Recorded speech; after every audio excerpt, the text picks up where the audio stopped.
alas 8:40 ng umaga nitong Sabado nang nakaalis ang bangkang Harleen Buon. Mula naman sa Andres Port na may sakay na 20 turista.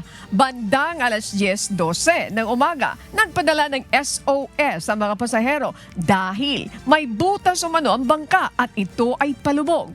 Agad iprenesenta ang ulat sa Coast Guard. Subalit bandang alas 11 ng umaga pa nakaalis ang rescue team. 1:36 ng hapon nang matunton ang lokasyon ng bangka.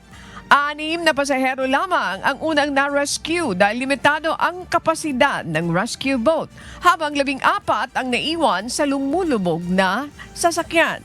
Bandang alas 3:55 ng hapon, ligtas na rin na-rescue ang lahat matapos maiwan sa dagat ang halos 6 na oras. Matapos maiwanan sa dagat ng 6 na oras. Lahat ng gamit ng mga pasahero ay lumubog. Nananawagan ng mga biktima ng investigasyon sa kondisyon ng bangkang ginamit.